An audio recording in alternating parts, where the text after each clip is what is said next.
വേഗം വരുന്ന കർത്താവായ യേശു ക്രിസ്തുവിന്റെ നാമത്തിൽ എല്ലാ വിശുദ്ധന്മാർക്കും സ്നേഹവന്ദനം. കർത്താവിൻ്റെ വലിയ കൃപ നമുക്ക് വീണ്ടും ഒരു ദിവസം കൂടി കർത്താവ് ദാനമായി തന്നു.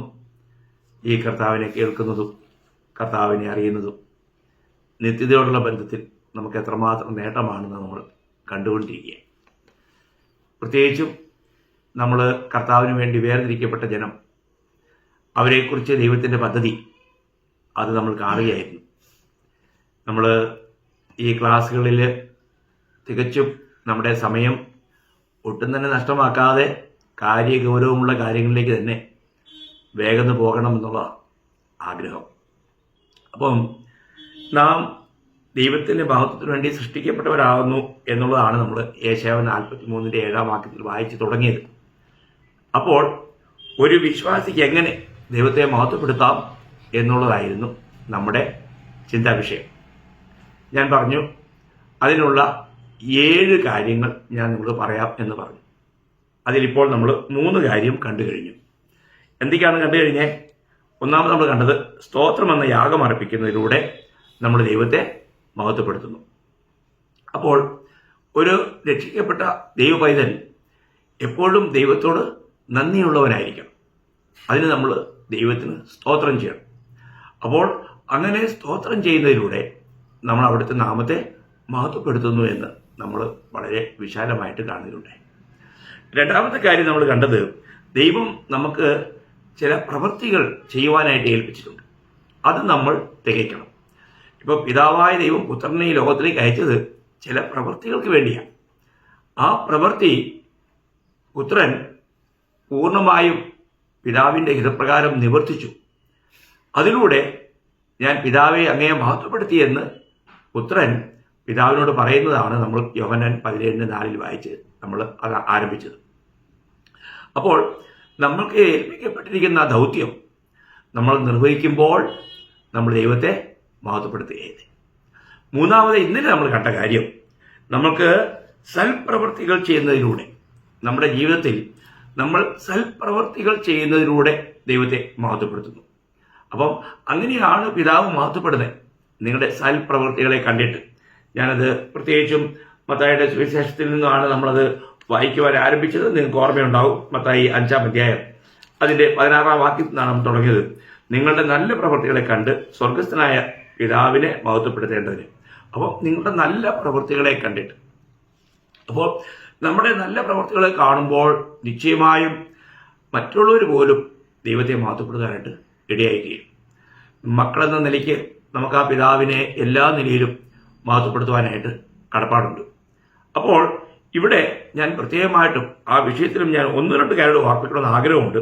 കാരണം നമ്മൾ എല്ലാ നല്ല കാര്യങ്ങളിലുമാണ് നമ്മൾ ഏർപ്പെടേണ്ടത്.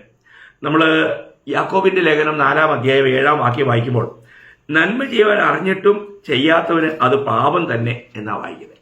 നന്മ ചെയ്യുവാൻ അറിഞ്ഞിട്ടും ചെയ്യാത്തവന് അത് പാപം. അപ്പം നമ്മൾ ചെയ്യേണ്ട നന്മ നമ്മൾ ചെയ്യുന്നില്ല എങ്കിൽ അത് പാപമാണ്. നോക്കുക, ഇന്ന് അങ്ങനെയുള്ള എത്രയോ പാപങ്ങളാണ് അനേക വിശുദ്ധന്മാരും ചെയ്തു കൂട്ടുന്നത്.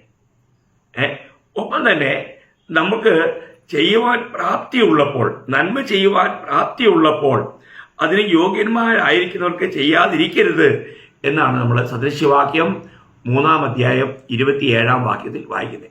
എന്താണ്? നന്മ ചെയ്യുവാൻ നിനക്ക് പ്രാപ്തിയുള്ളപ്പോൾ അതിന് യോഗ്യന്മാരായിരിക്കുന്നവർക്ക് ചെയ്യാതിരിക്കരുത്. നമ്മുടെ അടുക്കലൊക്കെ എത്രയോ അങ്ങനെയുള്ള ആൾക്കാരുണ്ട്. അവർക്ക് നമ്മളിൽ നിന്നും അനേക നന്മകൾ അവർ കാക്ഷിക്കുന്നുണ്ടാകാം, എന്നാൽ നമ്മളത് ചെയ്യുന്നില്ല. നമുക്ക് പ്രാപ്തിയുണ്ട്.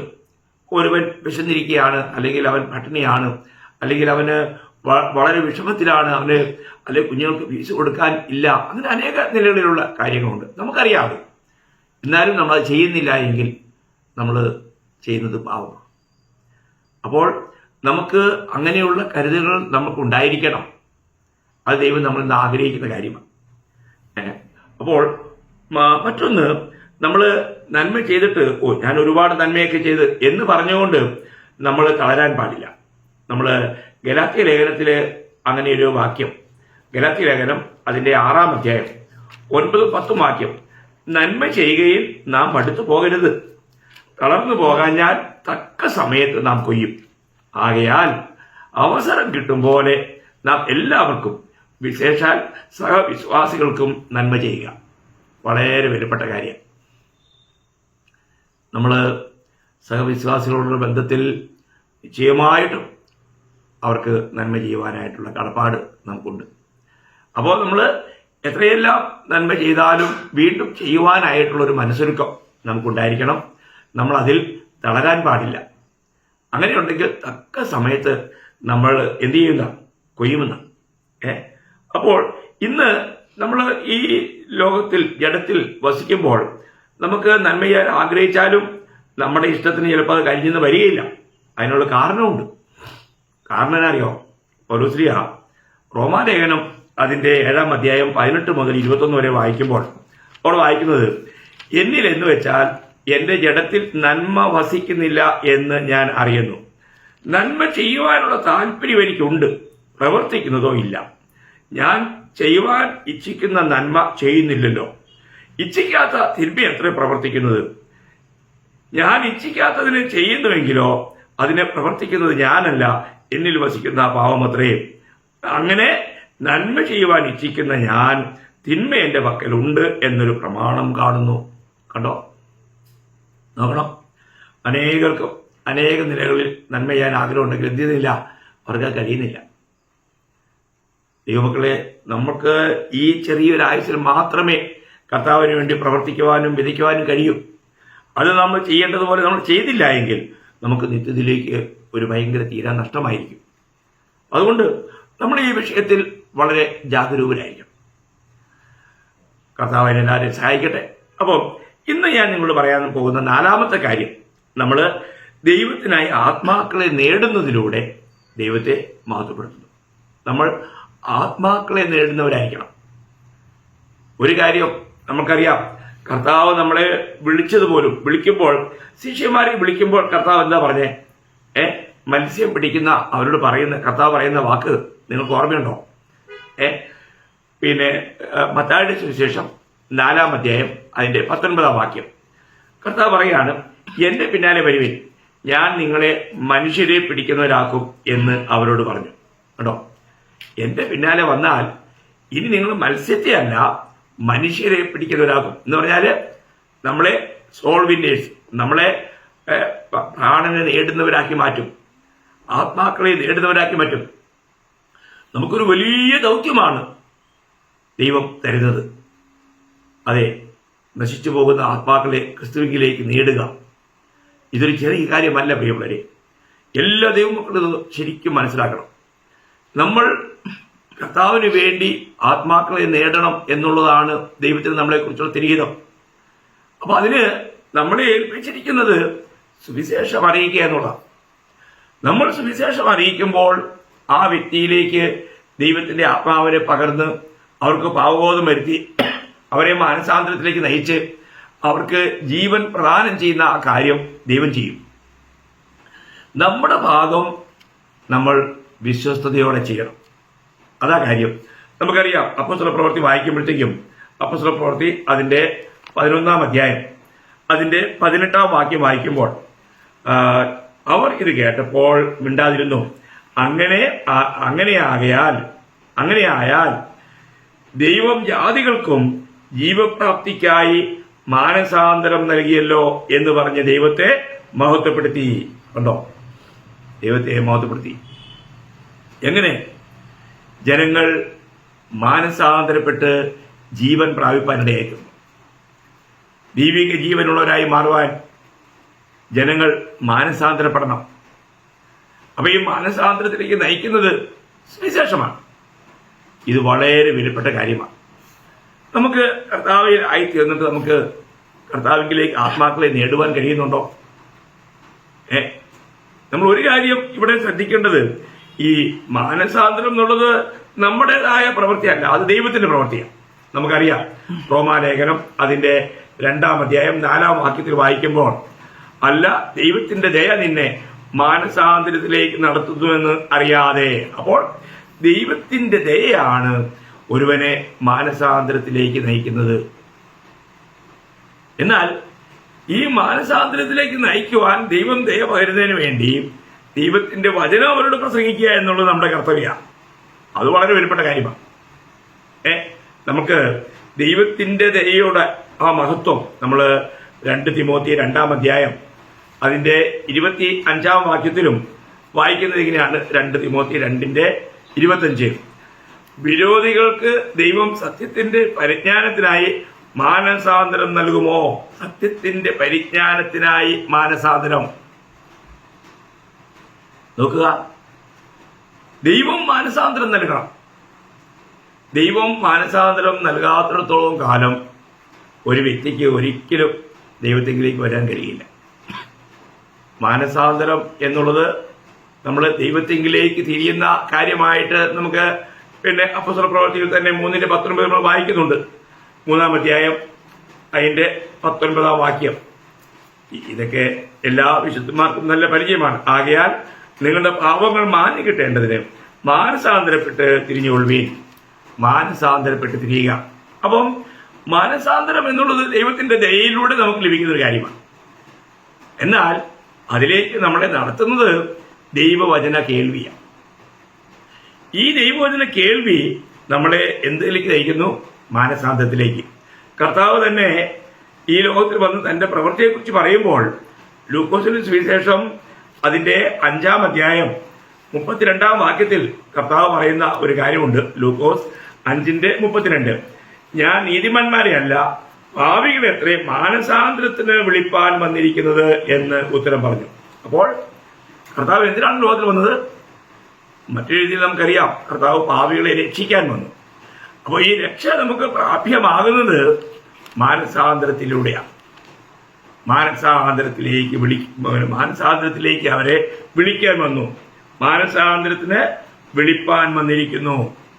നോക്കുക, അപ്പോൾ നമ്മുടെ ജീവിതത്തിൽ മാനസാന്തരം ദൈവമാണ് തരുന്നത്. അപ്പോൾ ഈ മാനസാന്തരത്തിനുള്ള സന്ദേശം നമ്മൾ കൊടുക്കണം. ആ സന്ദേശം നമ്മുടെ കയ്യിലാണ്.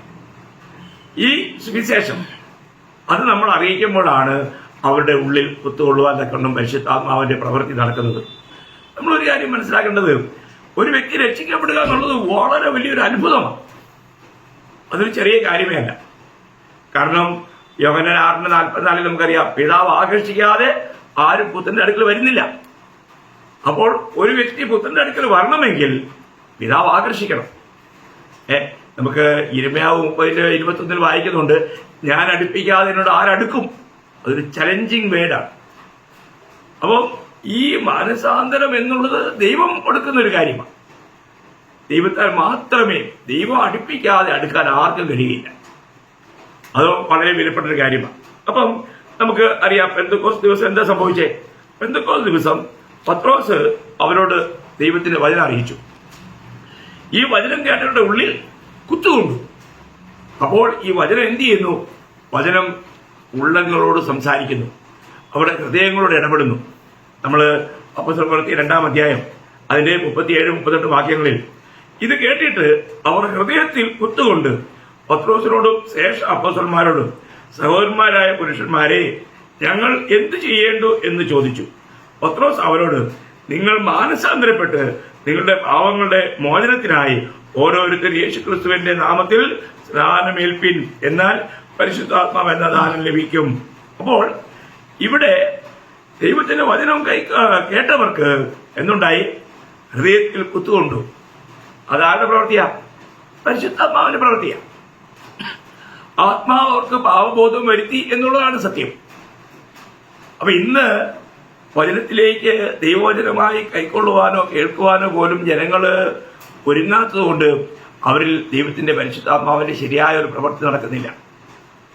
ഇത് ദൈവത്തിന്റെ വചനമായിട്ട് പലരും ശ്രദ്ധിക്കുന്നേയില്ല. നമ്മള് തെസ്സലോനിക്ക ലേഖനത്തിൽ വായിക്കുന്നത്, 1 തെസ്സലോനിക്കർ അതിന്റെ 2-ാം അധ്യായം 13-ാം വാക്യത്തിൽ വായിക്കുന്നത്, ഞങ്ങൾ പ്രസംഗിച്ച ദൈവവചനം നിങ്ങൾ കേട്ടു, മനുഷ്യന്റെ വചനമായിട്ടല്ല, സാക്ഷാലാകുന്നത് പോലെ ദൈവവചനമായിട്ട് തന്നെ കൈക്കൊണ്ടതിനാൽ ഞങ്ങൾ ദൈവത്തെ ഇടപെടാതെ സ്തുതിക്കുന്നു. വിശ്വസിക്കുന്ന നിങ്ങളിൽ അത് വ്യാപരിച്ചുകൊണ്ടിരിക്കുന്നു. കണ്ടോ? ഒരു ദൈവവചനമായിട്ട് ഞാൻ ദൈവസന്നിധിയിലാണെന്നും ദൈവവചനമാണ് കേൾക്കുന്നത് എന്നുള്ള ആ ബോധത്തോടെ കേൾക്കുന്ന ഒരു വ്യക്തിയിൽ ദൈവത്തിന്റെ പരിശുദ്ധാത്മാവിന്റെ പ്രവർത്തനം ഉണ്ടാകാനിടയായി തീരും.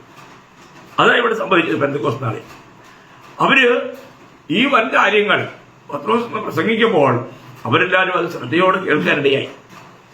അവരുടെ ഉള്ളിൽ ഒത്തുകൊണ്ടു. അവര് കർത്താവിലേക്ക് തിരിഞ്ഞു. അതിന്റെ അപ്പോസ്തല പ്രവൃത്തി 2-ാം അധ്യായം അതിന്റെ 41-ാം വാക്യത്തില് നമ്മൾ വായിക്കുന്നത്, അവന്റെ വചനം കൈക്കൊണ്ടവർ അന്ന് തന്നെ സ്നാനമേറ്റുവെന്ന. നമ്മള് അതിന്റെ 41 അവന്റെ വാക്ക് കൈക്കൊണ്ടവർ സ്നാനമേറ്റു. അന്ന് 3000-ഓളം പേർ അവരോട് ചേർന്നു. നോക്കുക, വളരെ വളരെ അത്ഭുതാവഹമായ ഒരു കാര്യമല്ലേ? ഈ ലോകത്തിൽ ദൈവം സഭ സ്ഥാപിക്കുന്ന ആ നാളിൽ, പെന്തക്കോസ്ത് നാളിൽ നടന്ന വലിയൊരു സംഭവം. ഒറ്റ പ്രസംഗത്തിൽ, പത്രോസിന്റെ ഒറ്റ പ്രസംഗത്തിൽ അത് കേട്ടവരുടെ ഉള്ളിൽ ദൈവത്തിന്റെ ആത്മാവിന്റെ വലിയ പ്രവൃത്തി ഉണ്ടായി. അവർ മാനസാന്തരപ്പെടുവാനിടയായി. അവർ ദൈവത്തിന്റെ വചനം കൈക്കൊള്ളുവാനിടയായി. ആ കൈക്കൊണ്ടതിന്റെ ഫലമായി അവർ വീണ്ടും ജനിച്ചു. അതിന്റെ ഫലമായി അവർ കർത്താവിന്റെ കൽപ്പന അനുസരിക്കുവാനായിട്ട് അവർ സ്നാനമേറ്റ് അവരോട് ചേരുവാനിടയായി. എത്ര വലിയ കാര്യമാണുള്ളത്! ഇന്ന് 3000 പ്രസംഗം നടത്തിയാലും ഒരു വ്യക്തി മാനസാന്തരപ്പെടുന്നില്ല. അതുപോലെ ജനം പാപത്തിന്റെ അടിമത്തത്തിലേക്ക് പോയിരിക്കുക. ഹൃദയം കഠിനമായിക്കൊണ്ടിരിക്കുക. നോഹയുടെ കാലം പോലൊരു കാലത്ത് നാം എത്തി നിൽക്കുകയാണ്. എന്നാൽ ആ നാളുകളിൽ അപ്പോസ്തലന്മാരുടെ പ്രവർത്തന ഫലമായിട്ട് ശക്തമായ സുവിശേഷത്തിന്റെ സാക്ഷ്യം വഹിക്കുന്ന നിമിത്തം അനേക ആത്മാക്കളെ അവർക്ക് കർത്താവിലേക്ക് നേടുവാനായിട്ട് കഴിഞ്ഞു. വീണ്ടും നമ്മൾ തുടർമാനമായിട്ട് വായിക്കുമ്പോൾ അതിന്റെ 47, 2-ാം അധ്യായം 47-ാം വാക്യത്തിൽ കർത്താവ് രക്ഷിക്കപ്പെടുന്നവരെ ദിനംപ്രതി സഭയോട് ചേർത്തുകൊണ്ടിരുന്നു. എന്ന് പറഞ്ഞാൽ ദിനംപ്രതി ജനം രക്ഷിക്കപ്പെട്ടുകൊണ്ടിരുന്നു. ദിനംപ്രതി ജനങ്ങളോട് സുവിശേഷം അറിയിച്ചുകൊണ്ടിരുന്നു. അതിന് പരമായി ജനങ്ങൾ മാനസാന്തരപ്പെടുകയും അവർ രക്ഷിക്കപ്പെട്ട് ദൈവസഭയോട് ചേരുകയും ചെയ്തു. എത്ര അനുഗ്രഹിക്കേണ്ട കാര്യമാണ്! അപ്പോൾ നമുക്ക് നമ്മുടെ ജീവിതത്തിലൂടെ നമുക്ക് ചില ആത്മാക്കളെ കർത്താവിലേക്ക് നയിക്കുവാൻ കഴിഞ്ഞിട്ടുണ്ടോ? അത് വളരെ വിലപ്പെട്ട ഒരു ചോദ്യം തന്നെയാണ്. നിശ്ചയമായും നമ്മളിലൂടെ ദൈവം അനേക ആത്മാക്കളെ കർത്താവിലേക്ക് നടത്തുവാനായിട്ട് ആഗ്രഹിക്കുന്നു. എന്നാൽ നമുക്ക് സാധിക്കുന്നുണ്ടോ? നമ്മൾ അപ്പോസ്തല പ്രവൃത്തി തന്നെ ഫിലിപ്പോസിനെ കുറിച്ച് വായിക്കുമ്പോഴത്തേക്കും അവിടെ കാണാൻ കഴിയുന്ന ഒരു കാര്യം 8-ാം അധ്യായം.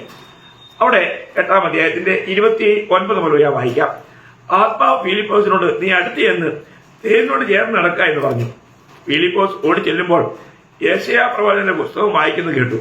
നീ വായിക്കുന്നത് ഗ്രഹിക്കുന്നുവോ എന്ന് ചോദിച്ചതിന് ഒരുത്തൻ പൊരുൾ തിരിച്ചു തരാഞ്ഞാൽ എങ്ങനെ ഗ്രഹിക്കും എന്ന് അവൻ പറഞ്ഞു.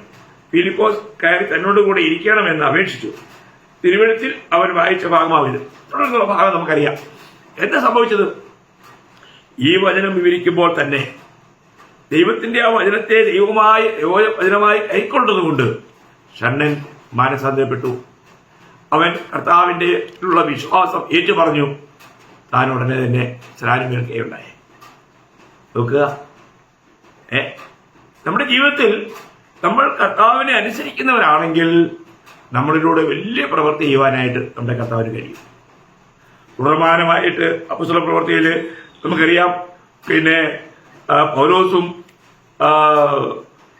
പിന്നെ ശീലാസും അവര് തുയർച്ചേരിയിലേക്ക് ചെല്ലുമ്പോൾ അവിടെ പിന്നെ പുഴവക്കത്തിരുന്നുകൊണ്ട് വചനം പറയുക. അപ്പോൾ അതിന്റെ 14-ാം വാക്യം, 14-ാം അപ്പോസ്തല പ്രവൃത്തി 16-ാം അധ്യായം 14-ഉം 15-ഉം വാക്യം. തുയർത്തര പട്ടണക്കാരിയും രക്താപനം വിൽക്കുന്നവളുമായ ലുദിയ എന്നു പേരുള്ള ദൈവഭക്തിയായ ഒരു സ്ത്രീ കേട്ടുകൊണ്ടിരുന്നു. പൗലോസ് സംസാരിച്ചത് ശ്രദ്ധിക്കേണ്ടതിന് കർത്താവ് അവളുടെ ഹൃദയം തുറന്നു. അവളും കുടുംബവും സ്നാനമേറ്റ ശേഷം. നോക്കുക, അപ്പോൾ പൗലോസ് പറയുന്നത് ശ്രദ്ധിക്കുവാൻ തക്കവണ്ണം ലുദിയയ്ക്കിടയായി. അങ്ങനെ ശ്രദ്ധിക്കുന്നവരുടെ ഹൃദയം ദൈവം തുറക്കുക. നമ്മളൊരു കാര്യം ചിന്തിക്കണം. ദൈവം നമ്മുടെ ബുദ്ധിയെ തുറന്നു, നമ്മുടെ ഹൃദയത്തെ തുറന്നു. ദൈവത്തിന്റെ പരിശുദ്ധ ആത്മാവ് നമ്മളോട് വളരെ ശക്തമായി വാദിച്ചതുകൊണ്ടാണ് നമുക്ക് പാപബോധം ഉണ്ടായത്, മാനസാന്തരപ്പെടാൻ ഇടയായിത്തീർന്നത്. എത്ര അത്ഭുതമാണ്!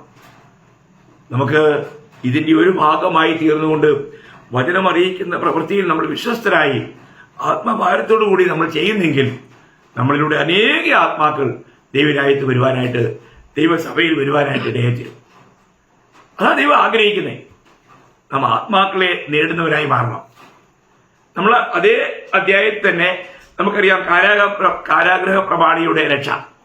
അവിടെ ഈ കാരാഗ്രഹ പ്രമാണി ഓരോരുത്തരെയും ശിലാസിനെയും ജയിലിലിട്ടിട്ട് താൻ ഉറങ്ങി. എന്നാൽ രാത്രി വലിയൊരു ഭൂകമ്പമുണ്ടായി. ദൈവത്തിന്റെ ദാസന്മാർ അവിടെ നിന്ന് പാടി ദൈവത്തെ സ്തുതിച്ചു. അവിടെ അദ്ദേഹം പേടിച്ചുപോയി. ഈ കാരാഗ്രഹ പ്രമാണി വിചാരിച്ചു എല്ലാവരും ഓടിപ്പോയി കാണും. താൻ തന്നെ വാളുകൊണ്ട് കൊല്ലാൻ ശ്രമിക്കുമ്പോൾ പൗലോസ് പറഞ്ഞു, നീ സാഹസമൊന്നും ചെയ്യരുത്, ഞങ്ങൾ എല്ലാവരും ഇവിടെ ഉണ്ട്. എല്ലാവരുടെയും ചങ്ങല അഴിഞ്ഞുപോയി. അപ്പോൾ ആ കാരാഗ്രഹപ്രമാണി ചോദിക്കുന്ന കാര്യമാണ് അതിന്റെ 16-ാം അധ്യായം 30-31 വാക്യം. അവരെ പുറത്തു കൊണ്ടുവന്ന് യജമാനന്മാരെ രക്ഷ പ്രാപിപ്പാൻ ഞാൻ എന്ത് ചെയ്യണം എന്ന് ചോദിച്ചു. കർത്താവ് യേശുവിൽ വിശ്വസിക്കുക, എന്നാൽ നീ നിന്റെ കുടുംബവും രക്ഷ പ്രാപിക്കും എന്ന് പറഞ്ഞു. പിന്നെ അവർ കർത്താവിന്റെ വചനം അവനോടും അവന്റെ വീട്ടിലുള്ള എല്ലാവരോടും പ്രസംഗിച്ചു. അവൻ രാത്രിയിൽ ആ നാഴികയിൽ തന്നെ അവരെ കൂട്ടിക്കൊണ്ടുപോയി അവരുടെ മുറിവുകളെ കഴുകി താനും തനിക്കുള്ളവരെല്ലാവരും താമസിയാതെ സ്നാനമേറ്റു. നോക്കുക, ആ കുടുംബമെല്ലാം കർത്താവിലേക്ക് വരുവാനിടയായി. പറയുന്നതിന്റെ സാരം, ദൈവമക്കളെ, നമ്മുടെ ജീവിതത്തിൽ ദൈവം നമ്മളിൽ നിന്ന് ആഗ്രഹിക്കുന്നത് അനേക ജീവിതങ്ങളെ കർത്താവിലേക്ക് നേടുക എന്നുള്ളതാണ്. അനേക ജീവിതങ്ങളെ കർത്താവിലേക്ക് നേടുക. നമുക്കത് കഴിയുന്നുണ്ടോ? എപ്പോഴാണിത് കഴിയുന്നത്? നമ്മൾ ദൈവത്തിന്റെ വചനം നമ്മൾ ദൈവഹിതപ്രകാരം തന്നെ മറ്റുള്ളവരോട് നമ്മൾ അറിയിക്കുമ്പോൾ. അങ്ങനെ നാം അറിയിക്കുകയാണെങ്കിൽ വളരെ വലിയ കാര്യങ്ങൾ ദൈവത്തിന് ചെയ്യാൻ കഴിയും. ഞാനൊരു മാനസാന്തരം, ബൈബിളിലെ ഏറ്റവും വലിയ മാനസാന്തരം എന്ന് വിളിക്കുവാൻ കഴിയുന്ന ഒരു സംഭവം വളരെ പെട്ടെന്ന് നിങ്ങളോട് പറഞ്ഞ് ഞാൻ ഇന്നത്തെ ഈ ആത്മാക്കളെ നേടുക എന്നുള്ള ആ വിഷയം തീർക്കുവാൻ ആഗ്രഹിക്കുക. അത് യോനായുടെ ജീവിതത്തിലുണ്ടായ സംഭവമാണ്. നമുക്കെല്ലാവർക്കും അറിയാം യോനായുടെ ജീവിതത്തിൽ എന്താണ് സംഭവിച്ചത്. യോനായെ ദൈവം നിനവയിലേക്ക് പറഞ്ഞയക്കുമ്പോൾ യോന നിനവയിലേക്ക് പോകുന്നില്ല. സംഭവങ്ങളൊക്കെ നിങ്ങൾക്കറിയാം. അവസാനം യോന ദൈവത്തെ അനുസരിക്കുന്നു, നിനവയിലേക്ക് പോകുന്നു. അവിടെ അതിന്റെ 3-ാം അധ്യായം കൂടുതൽ വിശദമായി പറയാനായിട്ട് നമ്മൾ സമയം ഇല്ലാത്തതുകൊണ്ട് ഞാൻ അതിനെ ഷോർട്ടായിട്ട് പറയാം. നമ്മൾ ഉദ്ദേശിക്കുന്ന ഈ സംഭവം, മാനസാന്തരപ്പെടുന്ന ഒരു വ്യക്തി അവരുടെ ആത്മാവ് നിത്യതയ്ക്ക് വേണ്ടി വേർതിരിക്കപ്പെടുന്നു. അങ്ങനെ ആത്മാക്കളെ നമ്മൾ നേടുന്നവരായി തീരണം. ഇന്ന് സഭകളിൽ കാണുന്ന അനേകർക്കും മാനസാന്തരം എന്നുള്ള ഒരു പ്രവൃത്തി ഉണ്ടായിട്ടില്ല. അനേകരും വെള്ളത്തിൽ മുങ്ങിയെന്ന് മാത്രമേ ഉള്ളൂ. ഒരു യഥാർത്ഥ വീണ്ടും ജന്മമോ മാനസാന്തരമോ പശ്ചാത്താപമോ ഉണ്ടാകാത്തൊരു അനുഭവമാണ് നമ്മൾ കാണുന്നത്. അതുകൊണ്ട് തന്നെ ദൈവത്തിന് വേണ്ടി പ്രയോജനപ്പെടുന്നില്ല. എന്നാൽ ദൈവമക്കളെ, നമ്മൾ ചിന്തിക്കണം, ദൈവവചനത്തിന്റെ അടിസ്ഥാനത്തിൽ തന്നെ നമുക്കൊരു ശരിയായ മാനസാന്തരം എന്നിൽ ഉണ്ടായിട്ടുണ്ടോ എന്ന് ഒരു സ്വയശോധന എല്ലാവർക്കും ആവശ്യമാണ്. ഇവിടെ എന്താ സംഭവിച്ചത്? നമ്മൾ യോനായുടെ പുസ്തകം 3-ാം അധ്യായം അതിന്റെ 4 മുതൽ 10 വരെയുള്ള വാക്യം ഞാൻ വായിക്കാം, ശ്രദ്ധിച്ച് കേൾക്കാം. യോന നഗരത്തിൽ കടന്ന് ആദ്യം ഒരു ദിവസത്തെ വഴി ചെന്ന് ഇനി 40 ദിവസം കഴിഞ്ഞാൽ നിനവെ ഉന്മൂലമാകും എന്ന് ഘോഷിച്ചു പറഞ്ഞു. എന്നാൽ നിനവേക്കാർ ദൈവത്തിൽ വിശ്വസിച്ചു, ഒരു ഉപവാസം പരസ്യം ചെയ്തു. വലിയവരും ചെറിയവരും ഒരുപോലെ രട്ടെടുത്തു.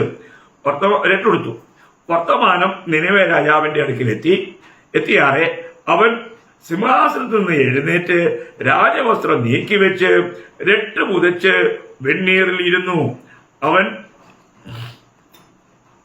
നിനവേയിൽ എങ്ങും ഘോഷിച്ച് പരസ്യമാക്കിയത് എന്തെന്നാൽ, രാജാവിന്റെയും അവന്റെ മഹത്തുക്കളുടെയും ആജ്ഞയാവിത്, മനുഷ്യനോ മൃഗമോ കന്നുകാലിയോ ആടോ ഒന്നും ഒരു വസ്തുവും ആസ്വദിക്കരുത്, മേയുകയും വെള്ളം കുടിക്കുകയും അരുത്. മനുഷ്യനും മൃഗവും രട്ട് പുതച്ച് ഉച്ചത്തിൽ ദൈവത്തോട് വിളിച്ചപേക്ഷിക്കണം. ഓരോരുത്തൻ താന്താന്റെ ദുർമാർഗം താന്താന്റെ കൈക്കലുള്ള സാഹസവും വിട്ട് മനം തിരിയുകയും വേണം.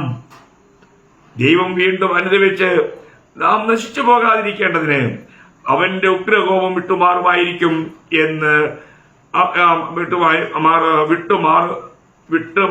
മാറുമായിരിക്കും ആർക്കറിയാം. അവർ ദുർമാർഗം വിട്ടുതിരിഞ്ഞുവെന്ന് ദൈവം അവരുടെ പ്രവൃത്തികളാൽ കണ്ടപ്പോൾ താൻ അവർക്ക് വരുത്തും എന്ന് അരുളി ചെയ്തിരുന്ന അനർത്ഥത്തെക്കുറിച്ച് ദൈവം അനുദപിച്ചു, അത് വരുത്തിയതുമില്ല. അപ്പൊ ഇവിടെ നമുക്ക് വിശാലമായി കാണാൻ കഴിയുന്ന ഒരു വലിയ കാര്യം, മാനസാന്തരത്തിന്റെ ഫലമായിട്ട് നിനവയോട് ദൈവം ക്ഷമിക്കുന്നതും ആ ദേശത്തെ നശിക്കാതെ വണ്ണം അവരെ രക്ഷിക്കുന്നതുമായിട്ടുള്ള വലിയൊരു കാര്യമാണ്. നമ്മൾ വളരെ ഗൗരവമായിട്ട് കാണേണ്ട ഒരു കാര്യമാണ് ദൈവമക്കളെ. ഏത് ജാതിയിൽ പിറന്നവരാണെങ്കിലും നമ്മൾ അതിനോട് ചേർന്നൊരു വാക്ക് ഞാൻ വായിക്കാൻ ആഗ്രഹിക്കുന്നത് യിരെമ്യാ പ്രവചനം അതിന്റെ 18-ാം അധ്യായം, അതിന്റെ 18-ാം അധ്യായത്തിന്റെ 8-ാം വാക്യമാണ്. 8-ാം വാക്യം, ഞാൻ അങ്ങനെ അരുളി ചെയ്തു, ജാതി തന്റെ ദുഷ്ടത വിട്ട് തിരിയുന്നുവെങ്കിൽ അതിനോട് ചെയ്യുവാൻ നിരൂപിച്ച ദോഷത്തെക്കുറിച്ച് ഞാൻ അനുദപിക്കും. നോക്കുക, അപ്പോൾ ജാതിയോട് ദൈവം പറയുന്ന വാക്ക് കേട്ടനുസരിച്ചാൽ ദൈവം അവരോട് ക്ഷമിക്കുമെന്ന് തന്നെയാണ്. അപ്പോൾ മാനസാന്തരപ്പെടുന്ന ഒരു വ്യക്തിക്ക് ദൈവത്തിന്റെ രാജ്യത്തിലേക്ക് പ്രവേശിക്കുവാൻ അല്ലെങ്കിൽ ആത്മരക്ഷ പ്രാപിക്കുവാനായിട്ട് ഇടയായിത്തീരുന്നു. എത്ര അനുഗ്രഹിക്കേണ്ട കാര്യമാണ്. അപ്പോൾ ദൈവം നമ്മളെ ഇവിടെ ആക്കി വെച്ചിരിക്കുന്നത് ജനത്തെ മാനസാന്തരത്തിലേക്ക് നയിക്കാൻ വേണ്ടിയിട്ടാണ്. നമ്മുടെ പ്രവൃത്തികൾ മറ്റൊരുവന് മാനസാന്തരം ഉളവാക്കുന്നവയായി മാറണം. നാം അവരുടെ മധ്യത്തിൽ സുവിശേഷത്തിന്റെ സാക്ഷികളായിരിക്കണം. കാരണം നാം ദൈവത്തിന്റെ വചനം പറയുമ്പോൾ ദൈവം ഒരു വ്യക്തിയോട് മാനസാന്തരപ്പെടും. അതുകൊണ്ടല്ലേ നമ്മൾ 2 കൊരിന്ത്യരിൽ പ്രത്യേകം എടുത്തു പറയുന്നു, അതിന്റെ 6-ാം അധ്യായം, 2 കൊരിന്ത്യർ 6-ാം അധ്യായം അതിന്റെ 1-2 വാക്യം, 2-ാം വാക്യം വായിക്കുന്നു. പ്രസാദകാലത്ത് ഞാൻ നിനക്ക് ഉത്തരമരളി, രക്ഷാദിവസത്തിൽ ഞാൻ നിന്നെ സഹായിച്ചു എന്ന് അവൻ അരുളി ചെയ്യുന്നുവല്ലോ. ഇപ്പോഴാകുന്നു സുപ്രസാദകാലം, ഇപ്പോഴാകുന്നു രക്ഷാദിവസം എന്ന് പറഞ്ഞാൽ ദൈവത്തിന്റെ വചനം ഒരു വ്യക്തിയെ കേൾപ്പിക്കുമ്പോൾ ഉണ്ടാകുന്ന സമയം, അത് ആ വ്യക്തിയോടുള്ള ദൈവത്തിന്റെ വലിയ കരുണയുടെ സമയമാണ്. ആ വ്യക്തിയെ ദൈവം തങ്കിലേക്ക് വിളിക്കുക, അതൊരു വ്യക്തിക്ക് അത് വെളിപ്പെട്ട് കിട്ടാനും ദൈവത്തെങ്കിലേക്ക് തിരിയാനും ഇടയായാൽ അവന് ആത്മരക്ഷയുണ്ടാവും, നിത്യജീവൻ പ്രാപിക്കാൻ ഇടയാത്തിടും, അവൻ രക്ഷിക്കപ്പെട്ട് ഒരു ദൈവവചനായി മാറും. ഇതാണ് ദൈവത്തിന്റെ വ്യവസ്ഥ. അപ്പോൾ ഞാൻ നിങ്ങളോട് പറയുന്ന ഒരു കാര്യം, നമുക്ക് ദൈവത്തിന് വേണ്ടി ആത്മാക്കളെ നേടുന്നവരായി തീരുവാൻ കഴിയണം. അതിന് ദൈവത്തിന്റെ വചനം, ദൈവാത്മനിവേശിതമായ ഈ വചനം മറ്റുള്ളവരിലേക്ക് നമുക്ക് കൊടുക്കുവാൻ കഴിയണം. കാരണം വീണ്ടും ജനനം എന്നുള്ളത് വചനത്താലാണെന്ന് നമുക്കറിയാം, അല്ലെ? 1 പത്രോസ് 1:21 വായിക്കുന്നുണ്ടല്ലോ, നാം കിടന്ന വീഴ്ത്തല്ല, കെടാത്തതിനാൽ നിലനിൽക്കുന്നതായ ജീവനുള്ള ദൈവത്തിന്റെ വചനത്താൽ തന്നെ വീണ്ടും ജനിച്ചിരിക്കുക. അപ്പോൾ ഈ വചനം നമ്മൾ മറ്റുള്ളവർ കൊടുക്കുമ്പോൾ അവരിൽ മാനസാന്തരം എന്ന പ്രവൃത്തി ദൈവം ചെയ്യും. അങ്ങനെ അവർ രക്ഷിക്കപ്പെട്ട് ആത്മാക്കളെ ക്രിസ്തുവിലേക്ക് ആദായപ്പെടുത്തുന്ന ഒരു ജീവിതമായി മാറുവാൻ ഇടയായിത്തീരും. അതുകൊണ്ട് കർത്താവ് നമ്മളെ എല്ലാവരെയും വിളിച്ചിരിക്കുന്നത് നമ്മളെ ആത്മാക്കളെ നേടുന്നവരായി തീരാൻ വേണ്ടിയാണ്. അതുകൊണ്ട് ധാരാളമായി ആത്മാക്കളെ നേടുന്നവരായി കർത്താവിനെ മഹത്വപ്പെടുത്തുവാൻ ഈ വചനങ്ങളാൽ ദൈവമായ കർത്താവ് എല്ലാവർക്കും ഇടയാക്കട്ടെ എന്ന് ആശംസിക്കുന്നു. കർത്താവിന്റെ നാമത്തിൽ മഹത്വം ഉണ്ടാകട്ടെ. ആമേൻ.